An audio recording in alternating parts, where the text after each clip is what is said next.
करेंगे बिहार एसटीईटी 2019 को लेकर के, जो काफ़ी सारा कन्फ्यूजन चल रहा है स्टूडेंट्स के बीच में। ठीक है, कुछ लोग ऐसे हैं जो मानने के लिए तैयार नहीं है। ठीक है, ऑन पेपर जो चीज़ें हैं, जो नोटिफिकेशन है, एडवर्टाइजमेंट है, उन सबको देखने के बाद भी ठीक, अब जिस भी कारण से हो, कुछ लोगों का ऐसा है कि जैसे कि मान लीजिए एकेडमिक के बारे में बताया जाता है कि एकेडमिक के मार्क्स पे आपका जो है सिलेक्शन होगा, नियोजन होगा, तो उसको मानने के लिए तैयार नहीं है, क्योंकि उनको लगता है कि शायद हो सकता है उनका मार्क्स कम है एकेडमिक में, या किन्हीं का मार्क्स स्टेट में ज़्यादा है, उनको लगता है कि नहीं स्टेट के मार्क्स पर बहाली हो। ठीक है, तो मेरे या आपके कहने से कुछ नहीं होगा, जो चीज़ें हैं, जो रूल बना हुआ है, होना वही है। ठीक है, तो इसमें हम डिस्कस करेंगे मुख्य रूप से कि क्या ये जो कंफ्यूजन है कि क्या स्टेट के मार्क्स पर बहाली होगा। ठीक है, उसके बाद जब स्टेट के मार्क्स पर बहाली होगा, कई लोगों को लगता है कि सारा चीज़ तो नोटिफिकेशन में, यानी कि स्टेट के नोटिफिकेशन में दिया हुआ है। ठीक है, मार्क्स के आधार पर चयन आपका हो गया, उसके बाद जो सीधा आपको क्या नियुक्ति पत्र दे दिया जाएगा। कुछ लोगों को ये भी लगता है। A to Z प्रोसेस के बारे में हम लोग बात करेंगे यहाँ पर। वीडियो को ध्यान से आप जो है शुरू से अंत तक देखिएगा, एक भी कंफ्यूजन नहीं रहेगा। ठीक है, सबसे पहले जो पेपर में आज आया है, ये तो आप लोग देखे ही होंगे कि दैनिक भास्कर का। ठीक है, आज के डेट का ये पेपर है, जिसमें कि दिया गया है वही सब चीज़। अभी हम आगे इसको जो है सही तरीके से डिस्क्राइब करेंगे। ठीक है, पहले इसमें एक नजर आप देख लीजिए क्या सब दिया गया है कि छठे चरण की बहाली पूर्ण होने के बाद यह प्रक्रिया शुरू होगी। ठीक है, यानी कि 7वां चरण में आपका बहाली होगा। उसके बाद और क्या दिया गया है, इस बार बहाली में मैट्रिक और इंटर के अंक नहीं जुड़ेंगे। ठीक है, क्रिया में बदलाव की जरूरत क्यों हुई। ठीक है, यहाँ पर अब जो है ऑनलाइन आवेदन जो है एक ही लिया जाएगा, सेंट्रलाइज होगा। इस पर भी वीडियो बना चुके हैं। ठीक है, सबसे पहले शिक्षक बहाली में, ठीक है, तो 3 फेज में जो हम इसको बांट दिए हैं, समझने में जो है आपको इजी पड़ेगा। सबसे पहले जो है शैक्षणिक योग्यता, 1 नंबर पे ध्यान से आप समझते रहिएगा। पहले नंबर पे शैक्षणिक योग्यता है, जो कि एकेडमिक क्वालिफिकेशन जिसको बोलते हैं, जो इंटर, मैट्रिक, इंटर हो गया, ग्रेजुएशन हो गया, बीएड हो गया, जो भी है। ठीक है, कॉलेज स्कूल से जो भी आप जो है योग्यता हासिल किए हैं, वो चीज़ पहले नंबर पर आता है। ठीक है, उसके बाद क्या होता है, दूसरे नंबर पर पात्रता परीक्षा।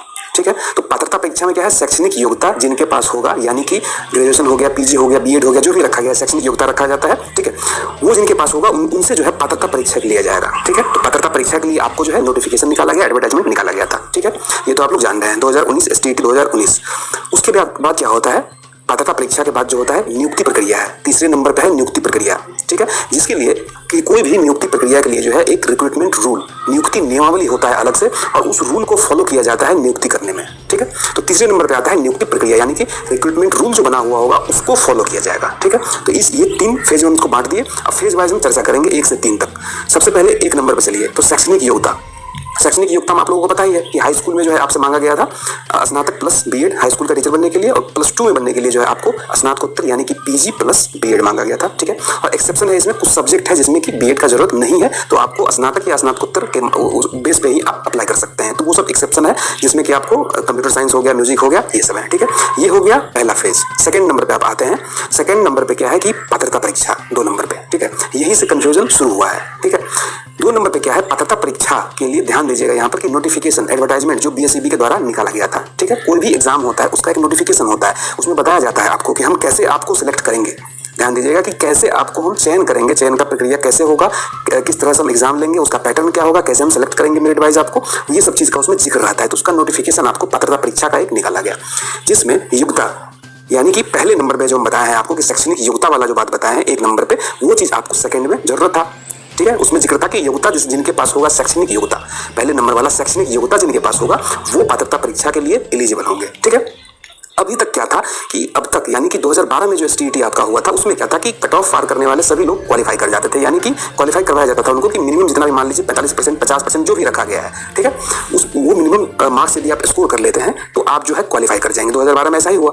2019 का जो एसटीईटी था वो कुछ थोड़ा सा अलग था, जो कि नोटिफिकेशन में कोई भी मान लीजिए अलग होता है कुछ भी किसी भी परीक्षा में, तो नोटिफिकेशन में उसका जिक्र कर दिया जाता है पहले। तो उसी तरह से 2019 के एसटीईटी के नोटिफिकेशन में जिक्र कर दिया गया था कि भाई हम रिक्ति के बराबर ही कैंडिडेट्स को क्वालिफाई करवाएंगे। ठीक है, तो रिक्ति के बराबर से हम क्वालिफाई करवाएंगे, तो ऐसा तो नहीं है कि मान लीजिए 5 लाख लोग बैठे तो कहीं से हम किसी को भी ले लेंगे क्वालिफाई करवाने के लिए, किसी को भी करवा देंगे, ऐसा तो होगा नहीं। तो क्योंकि रिक्ति के बराबर लोगों को क्वालिफाई करवाना था, इस कारण से उनको क्या हुआ कि सिलेक्शन के लिए जो है मेरिट वाइज ऊपर से नीचे की ओर सेलेक्ट करना पड़ा लोगों को, और इसीलिए वो जिक्र किए कि हम सिलेक्शन करेंगे वो आपको मेरिट वाइज करेंगे।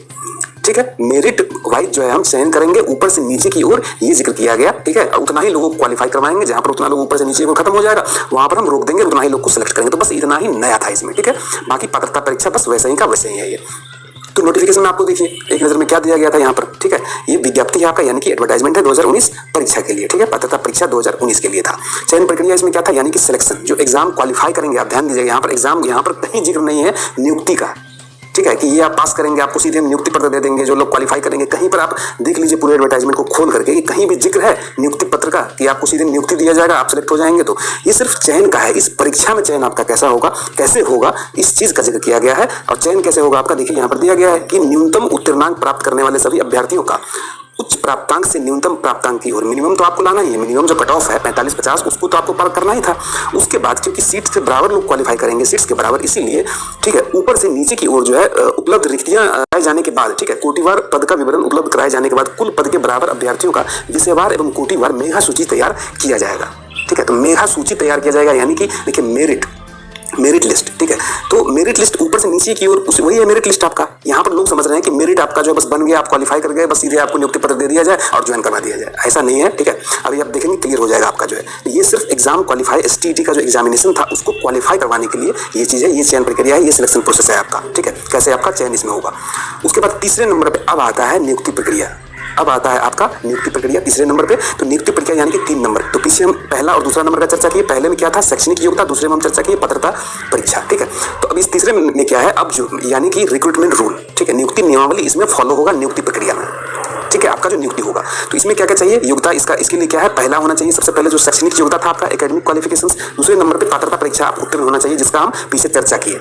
ठीक है, तो अब तक क्या था देखिए कि अलग अलग नियोजन इकाई में अप्लाई करने के बाद जो है एक मेगा अंक का मेगा सूची बनता था। ठीक है, आपका मेगा अंक के आधार पर जो है आपका जो है वो रिक्रूटमेंट होता था, बहाली होता था आपका। तो छठा फेज तक ये चीज चलते आ रहा था।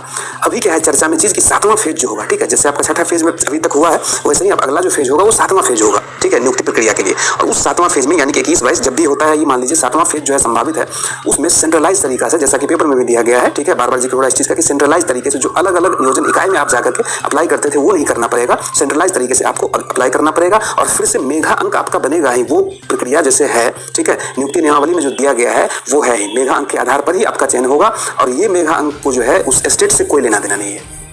ठीक है, उस STET के मार्क्स से कई लोगों को लगता है कि सीधा वही उनका मेगा अंक है, उसी पर सिलेक्शन हो जाएगा, सीधे नियुक्ति पत्र मिल जाएगा, वो हो गया बस, जितना मार्क्स ज्यादा है जिसका जो है उस हिसाब से उनका जो है मेरिट वाइज चयन होते जाएगा, ऐसा कुछ नहीं है। ठीक है, अभी आप आगे देखिए, तो अब जो मेगा अंक आपका बनेगा, ठीक है वो मेगा अंक बनेगा यहाँ पर इस नियमावली नियुक्ति नियमावली का बात अब आया। ठीक है, अभी वो जो पीछे आप देखिए स्टेट परीक्षा 2019 में चयन का बात था वो अब है नियुक्ति नियमावली 2020 फॉलो होगा। ठीक है, ये लेटेस्ट है। इससे पहले जो है 2011-12 का जो भी था नियमावली उसके आधार पर होते आता था, जिसमें 10th 12th इस सब का भी मार्क्स को जोड़ा जाता था। ठीक है, तो अब क्या है कि अब जो है इसलिए आप पेपर में यहाँ पर देखें कि अब इस बार जो है मैट्रिक इंटर के मार्क्स अब जो है नहीं जुड़ेंगे। ठीक है, तो नहीं जुड़ेंगे, ये जो लेटेस्ट रूल है इसमें उस चीज को हटा दिया गया है। और इस रूल में आप देखिए कि क्या है, यहाँ पर ध्यान से आप देखिए, वहां पर नियुक्ति का चर्चा 2019 में STET 2019 के नोटिफिकेशन में कहीं नहीं है। ठीक है, ये क्या है 2020 का जो नियुक्ति नियमावली है आपका शिक्षक का, उसमें यहाँ पर देखिए क्लियर कट लिखा गया है कि माध्यमिक उच्च माध्यमिक विद्यालयों में शिक्षक जो है पुस्तकालयाध्यक्ष प्रधानाध्यापक के नियुक्ति प्रोन्नति, ठीक है नियुक्ति से संबंधित ये सेवा सत्र ये नियमावली है। इसमें जो चीज दिया गया होगा नियुक्ति के लिए वही फॉलो होगा। तो इसमें क्या दिया गया, इसमें ये दिया गया है कि माध्यमिक शिक्षक के लिए जो चयन होगा आपका उसमें देखिए इस तरह से दिया गया मेघांक जो आपका बनेगा। अब इसमें जो है ना ही STET के मार्क्स का वेटेज दिया जाएगा, ना ही 10th का मार्क्स जुड़ेगा, ना ही 12th का जुड़ेगा। स्नातक स्तर पर पठित सभी विषयों का प्राप्तांक का प्रतिशत हो गया, ये माध्यमिक के लिए बात कर रहे हैं, प्लस BEd स्तर पर जो भी प्राप्तांक है आपका प्रतिशत वो और भागा 2, ये हो गया आपका माध्यमिक शिक्षक के लिए। उसके बाद उच्च माध्यमिक का बात करें तो आपका पीजी के लिए जितना भी परसेंटेज है आपका पोस्ट ग्रेजुएशन में स्नातकोत्तर में वो हो गया प्लस BEd का। ठीक है, दोनों में 2 से भाग दे दीजिए, वो आपका मेगा अंक हो जाएगा।